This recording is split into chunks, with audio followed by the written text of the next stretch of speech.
నమస్తే, నేను మధు. అరవ శ్రీధర్ ఒక మహిళను మోసం చేశారని, తనని అన్యాయం చేశారంటూ ఒక మహిళ తన వాయిస్ ద్వారా ప్రపంచానికి చెప్పడం అయితే జరిగింది. అయితే ఇదే విషయాన్ని ఇప్పుడు వైసీపీ వాళ్ళు ఎత్తి చూపుతున్నారు, ముఖ్యంగా రోజా. మరి వైసీపీ వాళ్ళు ఎందుకు శ్రీధర్ విషయాన్ని ఇంత సీరియస్ చేస్తున్నారు, అసలు ఏం జరుగుతుంది, ఈ రోజు మనం చర్చిద్దాం. ప్రస్తుతం మనతో పాటు ఉన్నారు సీనియర్ జర్నలిస్ట్ సిఎస్ రావు గారు. వారిని అడిగి మరిన్ని విషయాలను తెలుసుకుందాం. నమస్కారం సార్. సార్, అరవ శ్రీధర్ విషయంలో వైసీపీ వాళ్ళు ఎందుకు సార్ ఇంత ఇంట్రెస్ట్ చూపిస్తున్నారు? ఇంకా రోజా గారు కావచ్చు, వైసీపీకి సంబంధించిన కొంతమంది సభ్యులు కావచ్చు, వాళ్ళందరూ కూడా అరవ శ్రీధర్ విషయాన్ని ఇంకా హైలైట్ చేసి చూపించడానికి ట్రై చేస్తున్నారు. అసలు ఏం జరుగుతుంది? దీని వెనకాల ఏమన్నా, అంటే ఆ అమ్మాయి ఇట్లా పబ్లిక్ గా చెప్పడానికి వెనకాల ఏమన్నా వైసీపీ వాళ్ళ హస్తం ఉందంటారా? ఇప్పుడు ఇది పూర్తిగా పొలిటికలైజ్ అయింది ఈ ఇష్యూ. జనరల్ గా అనేక సమస్యల మీద స్పందించినటువంటి జగన్మోహన్ రెడ్డి గారు కూడా ఈ వీడియో గురించి స్పందించారు. ఆయన జనరల్ గా ఇప్పుడు కల్తీ కేసులో స్పందించరు, పరకాణి కేసులో అదే ఉంది చిన్న కేసు అది తీసేశారు.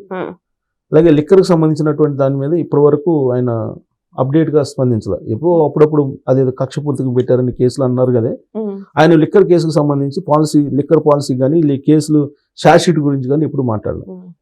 అలాంటిది బుధవారం రోజు, జనరల్ గా మంగళ బుధవారాలు బెంగళూరు నుంచి వస్తారు, వచ్చిన సందర్భంగా ప్రెస్ మీట్ పెట్టి ఈ అరవ శ్రీధర్కి సంబంధించినటువంటి వీడియో గురించి ఆయన మాట్లాడుతూ వీడు వాడు అంటూ ఆయన తనదైనటువంటి శైలిలో మాట్లాడారు కదా. మరి ఆయన సీఎంగా ఉన్నప్పుడు బయటకు వచ్చినటువంటి వీడియోస్ పరిస్థితి ఏంటి? గోరంట్ల మాధవ్, తర్వాత ఆడియోలు అంబటి రాంబాబు గారి, తర్వాత అవంతి, గంట ఆర్గాన్, ఇట్లా చాలా వచ్చాయి కదా.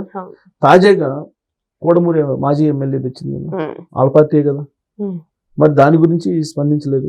అంటే నేను అనేది ఎందుకు స్పందించాడు ఆయన అని చెప్పి మనం క్వశ్చన్ చేయట్లా. ఖచ్చితంగా స్పందించాల్సిందే, దాంట్లో డౌట్ లేదు, డెఫినెట్ గా నిలదీయాల్సిందే. కాకపోతే ఆయన ఒక ఏళ్ళు చూపించేటప్పుడు 4 ఏళ్ళు ఇటువైపు చూపిస్తాయి. ఇప్పుడు ఇది వీడియో బయటికి రాగానే రోజా గారు, రజనీ గారు, ఇంకా చాలా మంది వైఎస్ఆర్ కాంగ్రెస్ పార్టీ ఈ మధ్యకాలంలో అధికార ప్రతినిధికి వచ్చారు కదా, ఆమె పేరు యాంకర్, ఆమె శ్యామల, యాంకర్ శ్యామల, ఆవిడ, ఇలా అనేక మంది బయటకు వచ్చారు. బయటకు వచ్చి ప్లే కార్డులు పట్టుకొని ధర్నాలు చేశారు. ధర్నాలు చేసి రోజా గారు ఏం మాట్లాడారు, ఆ వీడియో మొత్తం చూస్తే ఎంత దారుణమో అని చెప్పి, మొత్తం మీరు చూడండి మీకు అర్థమైద్ది అని చెప్పి చెబుతున్నారు. అంటే ఆవిడ మొత్తం వీడియో చూసి ఆవిడ స్పందించారు. ఈ విషయాన్ని ట్రోల్ చేస్తున్నారు ఆవిడ మీద అందరూ. ఈవిడ పదే ఆ వీడియో చూసి మమ్మల్ని కూడా చూడమని చెప్తుంది అని చెప్పి ఆవిడ ట్రోల్స్కి గురవుతున్నారు. సరే, ఎవరు ట్రోల్స్కి గురైనా, వాళ్ళు వీళ్ళ మీద ఆరోపణలు చేసినా, వాళ్ళు వీళ్ళ మీద ఆరోపణలు చేసినా, పరస్పరం ఆరోపణలు చేసుకున్నా కానీ ఇది విధానపరమైనటువంటి అంశం కాదు. కాబట్టి దీని మీద చర్చ జరగాలని అంటే జరగాలి, దాని కంక్లూజన్ తీసుకురావాలి. అంతే తప్ప మీ పార్టీ వాళ్ళందరూ ఇంతే అనేటువంటి మాటలు అంటే, వాళ్ళు కూడా ఒక లిస్ట్ తీశారు, ఇప్పుడు సోషల్ మీడియాలో వదిలేరు మళ్ళీ ఆ వీడియోలన్నీ. ఆ వీడియోలు చూడలేక చచ్చిపోతున్నాం అని అంటే ప్రతి వాళ్ళు పోస్ట్ చేస్తుంటారు అందరికీ అని చెప్పి సోషల్ మీడియాలో వాళ్ళు కామెంట్లు చేస్తున్నారు. మీరు ఎందుకు పోస్ట్ చేస్తున్నారు మాకు అని చెప్పి సోషల్ మీడియాలో కామెంట్ చేస్తున్నారు. మీరు చూడండి, కావాలంటే మీరు చూసుకోండి, మాకెందుకు చూపిస్తారు ఇవన్నీ. రోజా గారు ఏమంటారు, మొత్తం వీడియో చూడండి, మేము చూసాము, మీరు కూడా చూస్తే మీకు అర్థం అయింది అని చెప్పి ఆవిడండి. అది ఫేక్ వీడియో అని చెప్పి అంటుంటే, ఫేక్ వీడియో కాదు, నిజము, మేము చూసాము, మేము మొత్తం వీడియో చూడండి అని ఆవిడ పదే అక్కడ చెప్పడం అనేది ఆవిడని ట్రోల్ చేస్తున్నారు. చూసి ఆవిడ మాట్లాడుతున్నారు, అందరిని చూడమంటుంది, ఈమె పబ్లిసిటీ ఇస్తుందని. సో సరే, అదంతా ఒకరికొకరు ఆరోపించుకుంటుంది అనుకున్నాం. అసలు ఈ ఎపిసోడ్లో ఏం జరిగింది అని అంటే, ఇప్పుడు నాకు కొన్ని పోస్టులు, తర్వాత కొన్ని కామెంట్స్ వచ్చాయి గ్రూపుల్లో.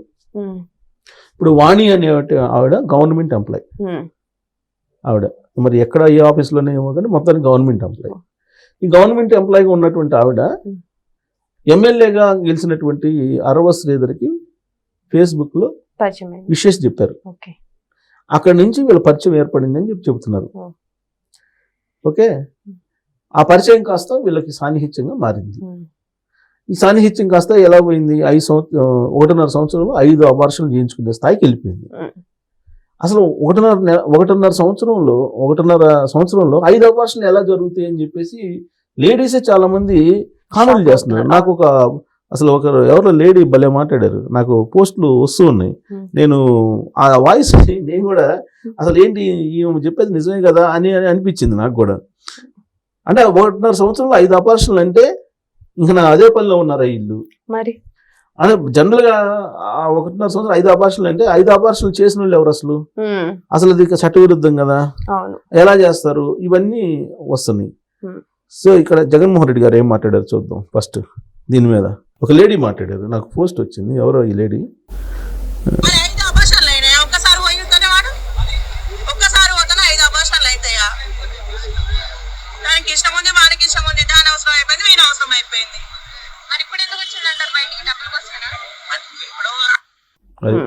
అంటే లేడీస్ స్పందన నార్మల్ పబ్లిక్ మాట్లాడుకుంటుంది ఇవన్నీ కూడా. సో నార్మల్ పబ్లిక్ మాట్లాడుతుంది, వాళ్ళు ఒకసారి పోతే 5 అపార్షన్లు అవుతాయి అని అడుగుతున్నారు. సరే ఓకే, దాన్ని మనం కిడ్డింగ్గా తీసుకోకూడదు. ఒక లేడీ నిజంగానే కొంచెం బాధపడాల్సిందే. కాకపోతే ఆవిడ ఈ కేసు ముందు ఆవిడ పెట్టారా లేకపోతే వాళ్ళు పెట్టారా అంటే, ఇప్పుడు అరవ శ్రీధర్ వాళ్ళ మదరు ఫస్ట్ నేనే పెట్టాను కేసు ఒక 6 నెలల క్రితం, ఇంటికి వచ్చి గొడవ చేస్తుందని చెప్పి పోలీసులు కేసు ఉంది, మీరు కావాలంటే తీసుకొని కంప్లైంట్ అని చెప్పి ఆవిడ చెప్తుంది. ఈవిడేమంటది, నన్ను కిడ్నాప్ చేసి తీసుకెళ్లిపోయాడు అని అంటది. ఎమ్మెల్యే ఫస్ట్ ఆవిడ చెప్పిన వాయిస్ ఏంటంటే, నేను విన్నా ఆవిడ చెప్పిన వాయిస్ ఏంటంటే, ఈయన పరిచయం ఏర్పడిన తర్వాత నీతోటి కలవాలి మాట్లాడాలి అని చెప్పేసి ఈయన ఏదో ప్రెజర్ చేస్తున్నాడంట. ప్రెజర్ చేస్తున్నప్పుడు నువ్వు రా మనం బయటకు వెళ్దామని అంటే రమ్మని చెప్పిందంట. రమ్మని చెప్తే వీళ్ళ ఇంటికి కారు వేసుకుని వచ్చాడంట. అతను కారు వేసుకుని వస్తే కారులో వెళ్ళిపోయారంట. ఎక్కడికి వెళ్ళారు, కడప బైపాస్ కు వెళ్ళారంట. ఇక్కడ నుంచి ఇది వాళ్ళు ఉండే దగ్గర రైల్వే కోడ్ దగ్గర నుంచి కడపకి వెళ్ళిపోయారంట. అక్కడ రాత్రి సమయంలో ఈవెని కారులో సీట్లు దించేసి కారులో ఈవెన్ రేప్ చేశారు పట్టుకొని అని చెప్పి ఆ అమ్మాయి చెప్తుంది. కాస్త నాకు ఒక డౌట్, ఇక్కడ రేప్ చేస్తే ఆ అమ్మాయి అప్పుడే రియాక్ట్ అవుతారు కదా ఎవరైనా సరే. ఆత్మాభిమానం ఉన్న మహిళగా ఒక్కసారి తన మీద అన్యాయం జరిగితే అప్పుడే రియాక్ట్ అవ్వాలి, అప్పుడే పబ్లిక్ కి తీసుకెళ్లాలి. కానీ తనని వదిలేసేసి 5 అబార్షన్ల వరకు ఉన్నారంటే ఈ అమ్మాయికి కూడా ఇష్టమనే కదా సార్. ఇదే క్వశ్చన్ జర్నలిస్టులు అడిగారు. అడిగితే అమ్మాయి ఆవిడ ఏం చెప్తున్నారంటే, భయపించాడు అతను, అందువల్ల నేను కంటిన్యూ చేశానని చెప్తున్నాను ఆమె. అసలు అర్ధరాత్రి పూట ఎందుకు వెళ్ళాలి ఫస్ట్ ఆఫ్ ఆల్, అతని కారులో ఒంటరిగా. అసలు కారులో ఎమ్మెల్యే అంటే జనరల్ గా గన్మెన్ ఉంటాడు, తర్వాత డ్రైవర్ ఉంటాడు. సరే అతను కారులో వచ్చాడు అనుకున్నాం, వస్తే ఈవిడ అతనితో ఎందుకు వెళ్ళాలి? అతను ఎక్కడ కడప ఏదో అక్కడ బైపాస్ ఉందంట, అక్కడ తీసుకెళ్లారంట. రేత్రి మొత్తం వీళ్ళు అక్కడే ఉన్నారు. అంటే కారులో మేము గడిపామని చెప్తుంది. కారులో గడిపాం, వచ్చేసాం ఇంటికి. ఆ తర్వాత నుంచి కంటిన్యూ చేసాం అని చెప్తుంది. నేను బ్రేక్ చేద్దాం అనుకున్నాను, కానీ మా పిల్లోడిని చంపేస్తాం అని చెప్పి భయపించాడు, అందుకని నేను కంటిన్యూ చేశాను అని చెప్తుంది. ఇంకో హైలైట్ ఏంటంటే, ఈవిడ సాక్షి పేపర్ రిపోర్టరు ఏదో వీళ్ళిద్దరు మాట్లాడుకున్న వీడియో ఒకటి బయటపడింది. తర్వాత ఈ న్యూస్కి సంబంధించి ఈ న్యూస్ ఏదో ఒకటి ఇచ్చారు అని చెప్పేసి వేరే రిపోర్టర్ ఒక అతను తీసుకొచ్చి ఈ స్కిప్పింగ్ చేస్తారు కదా, స్కిప్పింగ్ రోప్ తోటి కొడుతుంది ఇది జర్నలిస్ట్ని. అది ఆ వీడియో కూడా బయటకు వచ్చింది. సో కాబట్టి ఇంకో పోస్ట్ కూడా వచ్చింది. నాకు అది ఎంతవరకు నిజమో నాకు తెలియదు, కానీ వేరే గ్రూపుల్లో వేశారు. ఆ పోస్ట్ని చూస్తే అసలు ఈవిడికి అంతకు ముందే వేరే వాళ్ళతోటి కొన్ని రిలేషన్స్ ఉన్నాయని, అఫైర్స్ ఉన్నాయని రకరకాలు పెడుతున్నారు. బట్ మనం ఎంతవరకు దాన్ని మనం పరిగణలోకి తీసుకోవడానికి లేదు. కానీ ఇక్కడ చూడండి, పోస్ట్ వచ్చిన గ్రూపులో వస్తున్న పోస్టులు అంటే సోషల్ మీడియాలో 2013 నుంచి 2014 వరకు రాము ఆచార్య అంటే ఎవరో మరి మనకు తెలియదు. అంటే ఇది నమ్మాలి, ఇప్పుడు మనం సోషల్ మీడియాలో వచ్చిన న్యూస్నే చెప్తున్నాం, ఇది మన నమ్మమని కాదు. అంటే ఈవిడ మీద కూడా ఈ విధంగా దుష్ప్రచారం చేస్తుండొచ్చు వీళ్ళు సోషల్ మీడియాలో. ఏదైనా సరే ఇది మంచిది పద్ధతి కదా. ఒకటి 2014 నుంచి 15 వరకు పుష్పరాజు అంటే ఎవరు, తర్వాత 2015 నుంచి 16 వరకు సాయి అంటే ఎవరు, తర్వాత 16 నుంచి 17 వరకు శివ అంట, 18లో సాయి మనోజ్ అంట, 19లో మణి రాచమరెడ్డి.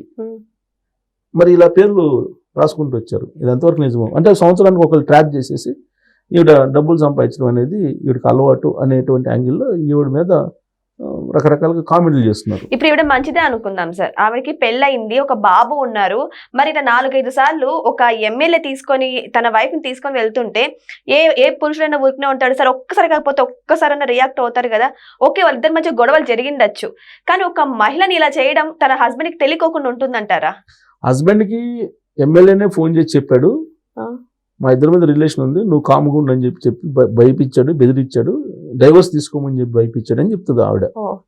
సో డైవర్స్ తీసుకోమని బెదిరించాడు, పెళ్లి చేసుకుంటానని చెప్పి ప్రామిస్ చేశాడు, పెళ్లి చేసుకుని అన్నాడు, అందుకే నేను వీడియోలు బయట పెడుతున్నాను అని చెప్పి చెప్తుంది ఆవిడ. పెళ్లి చేసుకుని కామ్గా ఉండేది అంటే భర్తకు మోసం చేసినట్లే, ఇంకా డైవర్స్ తీసుకుని పెళ్లి చేసుకుందాం అనుకున్నానని చెప్తుంది ఆవిడ. అంటే డైవర్స్ తీసుకోకుండా సహజీవనం చేసింది అనుకుందాం, ఇది సుప్రీంకోర్టు దాని ప్రకారం ఓకే, నేనేం కాదు. అయితే ఇక్కడ బాగా అబ్జర్వ్ చేయాల్సిన అంశం ఏంటంటే ఈ వీడియోలన్నీ బయటకు తీసుకొచ్చింది కదా, వీళ్ళిద్దరూ ఒకటిగా ఉన్నప్పుడు వీడియోలు ఈవిడ తీసిందంటే ప్రీ ప్లాన్డే కదా, ప్రీ ప్లాన్ లేకపోతే వీడియోలు ఎట్లా తీస్తారు? ఈవిడ ప్లాన్ లేదనుకోండి, అతన్ని బ్లాక్మెయిల్ చేసే ఆలోచన లేదనుకోండి, వీడియోలు ఎందుకు తీస్తారు? Simple logic. సో అంటే ప్రీ ప్లాన్డ్ గా ఏదో జరిగింది అనేది. సో దాని మీద జనసేన పార్టీ 3-man కమిటీ ఏదో వేశారు, దాంట్లో నిజాలు తేల్చమని చెప్పి ఆ 3-man కమిటీ ఇచ్చిన రిపోర్ట్ ప్రకారం ఆయన మీద యాక్షన్ తీసుకుంటారు పార్టీ పరంగా. ఈ లోపుగానే వైఎస్ఆర్ కాంగ్రెస్ పార్టీ వాళ్ళు రోడ్ల మీదకి వచ్చేసి కూటమి వాళ్ళు ఇంతేను, జనసేన కాదు అది కామసేన, ఇట్లా రకరకాలుగా రోజా గారు మాట్లాడుతున్నారు.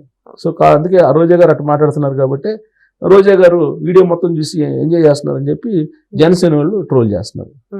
సో దీనివల్ల ఎవరికి ఉపయోగం లేదు, సమాజానికి అయితే ఉపయోగం లేదు. కానీ అదే హైలైట్ అవుతుంది. ఎందుకు హైలైట్ అవుతుందంటే ఇప్పుడు కల్తీ నెయ్యి కేసు వచ్చింది కదా, దాని మీద సీరియస్ చర్చ జరుగుతుంది. దీన్ని డైవర్ట్ చేయడానికి ఇది వైఎస్ఆర్ కాంగ్రెస్ పార్టీ వాళ్ళు చేసినటువంటి పని అని చెప్పి కొంతమంది ఆరోపణలు చేస్తున్నారు. లేదంటే జగన్మోహన్ రెడ్డి గారికి ఏం పని దీని మీద స్పందించడం? ఇంతకు ముందు అనేక ఇష్యూలు వచ్చినాయి, వాటి మీద స్పందించలేదు కదా, చేసినప్పుడు స్పందించలేదు, ఇప్పుడు ఎందుకు చేస్తున్నారు అని అంటే ఈ కల్తీ నెయ్యి కేసుని డైవర్ట్ చేయడానికి ఇలా వాళ్ళే వైఎస్ఆర్ కాంగ్రెస్ పార్టీ వాళ్ళే 7 శాతం హనీ ట్రాప్ చేయించి అతన్ని ఇరికిచ్చారు అనేది ఇంకొక వర్షన్. సో ఏదైనా సరే దీనివల్ల ఎవరికి బెనిఫిట్ లేదు. కాకపోతే ఎమ్మెల్యేలు అనేవాళ్ళు కొంచెం ఇట్లాంటి వాటి పట్ల జాగ్రత్తగా, ఎమ్మెల్యేలే కదా ఎవరైనా జాగ్రత్తగా ఉండాలి. సో ఏదైనా చట్టబద్ధంగా ఉండాలి. మరి వైసీపీ వాళ్ళు ఈ రకంగా ఎమ్మెల్యే శ్రీధర్ విషయంలో స్పందించడానికి కారణాలు అయితే రకరకాలుగా వినిపిస్తున్నాయి. మరి వెయిట్ చేసి చూద్దాం, నిజంగానే ఎమ్మెల్యే శ్రీధర్ ఆ పని చేశారా, లేదంటే ఎంక్వైరీ తర్వాత నిజాలు బయటపడతాయో లేదో వెయిట్ చేసి చూడాల్సిందే. Thank you so much. Thank you.